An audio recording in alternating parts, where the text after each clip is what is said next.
ఉప ముఖ్యమంత్రి పవన్ కళ్యాణ్ గారి పనితీరు ఎలా ఉందంటే ఏం చెప్తారు? మనకి ఒకటండి, పవన్ కళ్యాణ్ గారు ఎప్పుడు కూడా ఆయన స్వశక్తితో కష్టపడి వచ్చిన వ్యక్తి. అదేవిధంగా ఒక మనిషికి నీతి నిజాయితీ ఈ రాష్ట్రం కోసం ఎంతో కొంత నేను త్యాగం చేస్తాను, నాకు ముఖ్యమంత్రి పదవి కూడా అవసరం లేదు. ఆయన పర్సనల్గా వైసీపీ వాళ్ళు ఎంతో దారుణంగా ముగ్గురు భార్యలు ఉన్నారు, లేకపోతే పెయిడ్ ఆర్టిస్ట్ అని, లేకపోతే ఎంత నువ్వు డబ్బులకు అమ్ముడు పోయావని పర్సనల్గా ఎంతో ఆయన్ని హ్యూమిలేట్ చేసినా కూడా ఎక్కడా కూడా అత్తారెడ్డి దారేదో సినిమాలో ఒక డైలాగ్ ఉంది, ఎక్కడ తగ్గాలో ఎక్కడ తల పైకెత్తాలో తెలుసుకున్నవాడే సక్సెస్ అవుతాడని.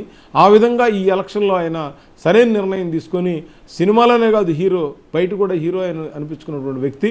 ఈ రోజున ఆయనకి పంచాయతీరాజ్ ఇచ్చిన తర్వాత గ్రామ సర్పంచులందరూ కూడా చాలా హ్యాపీగా ఉన్నారు.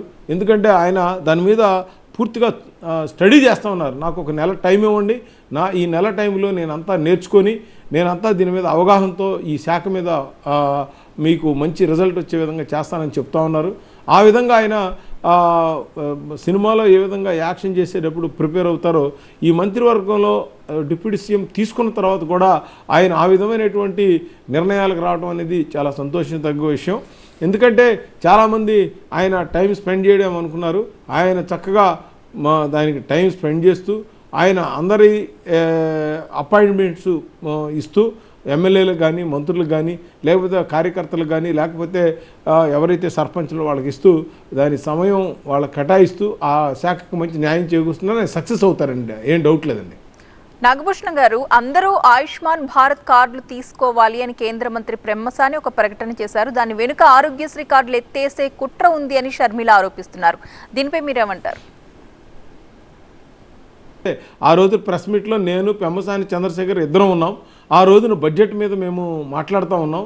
మాట్లాడే దాంట్లో ఈ రాష్ట్రానికి ఎంత డబ్బులు ఇచ్చాం, పోలవరానికి ఎంత ఇచ్చాం, క్యాపిటల్కి ఎంత ఇచ్చాం, రైల్వేస్కి ఎంత ఇచ్చాం, వేరే నరేగా నిధులు ఎంత ఇచ్చాం, వీటితో పాటు మీరు ఆయుష్మాన్ భారత్ కార్డ్స్ తీసుకుంటే 5 లక్షల రూపాయలు ఇమీడియట్గా వస్తాయి, దానికి దీనికి సంబంధం లేదు, అది వేరు ఇది వేరు, అన్ని కోఆర్డినేషన్తోనే హాస్పిటళ్ళు జరుగుతాయి. కాబట్టి ఇవాళ ఎత్తేస్తున్నామని ఎక్కడ చెప్పలేదు. ఓన్లీ వీళ్ళు ఈ సాక్షి పేపర్లో వచ్చిన దాన్ని షర్మిల గారు మాట్లాడారు తప్పితే ఆ సాక్షి పేపర్లో ఉదయం లేచిన దగ్గర అబద్ధాలు రాయడం తప్పితే లేదు. ఎందుకంటే ఆయన ప్రత్యక్ష సాక్షిని మీరు చూస్తే ఆ రోజు వీడియో టీవీ9లో కూడా ఆ రోజు లైవ్ వచ్చింది. నేను ఆ రోజు టీవీ9లో కూడా లైవ్ వచ్చింది, కావాలంటే మీరు అందరూ చెక్ చేసుకోవచ్చు. ఎక్కడా కూడా ఆ ఆరోగ్యశ్రీ ఎత్తేస్తారని దానికి దీనికి సంబంధం లేకుండా ఇది వేరు అని చెప్పలేదు.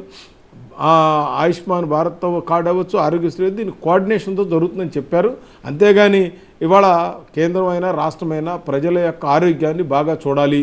ప్రైవేట్ హాస్పిటల్ ధీటుగా, ప్రభుత్వ హాస్పిటల్లో కానీ మరి ప్రైవేట్ హాస్పిటల్కి వెళ్తే అక్కడ ఏమి జనాన్ని ఇబ్బంది పెట్టకుండా కార్డియంగానే ట్రీట్మెంట్ ఇచ్చి వెంటనే పంపించాలనేదే ఈ రోజున కేంద్ర రాష్ట్ర ప్రభుత్వాల ఉద్దేశం. ఇవాళ మా సత్యకుమార్ గారు అక్కడ మన ఆరోగ్య శాఖ మంత్రిగా ఉంటే వీళ్ళు 5 సంవత్సరాల్లో లూటీ చేశారండి ఆరోగ్య శాఖని, అనారోగ్య శాఖ చేశారు వాళ్ళు. ఇవాళ ఆయన దగ్గరికి వెళ్తే పాపం ఆయన తీసుకున్న దగ్గర నుంచి డల్గానే ఉన్నాడు సత్యకుమార్ గారు.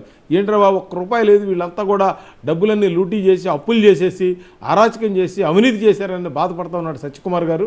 మరి అటువంటి ఆ శాఖను ప్రక్షాళన చేయడానికి ఆయన కూడా కేంద్రం దగ్గరికి వెళ్ళి నడ్డా గారి దగ్గరికి వెళ్ళి అక్కడి నుంచి కూడా కేంద్రం నుంచి నిధులు తీసుకొచ్చి ఈ రాష్ట్రంలో ఉన్న పేద ప్రజలకి మంచి ఆరోగ్యాన్ని ఇవ్వాలనే ఒక మంచి సంకల్పంతో సత్యకుమార్ ఆరోగ్య శాఖ మంత్రులు కూడా ప్రయత్నం చేస్తూ ఉన్నారు. డెఫినెట్గా ఆ విషయంలో చంద్రబాబు గారి సహకారంతో సక్సెస్ అవుతారని చెప్పి నేను అనుకుంటున్నానండి.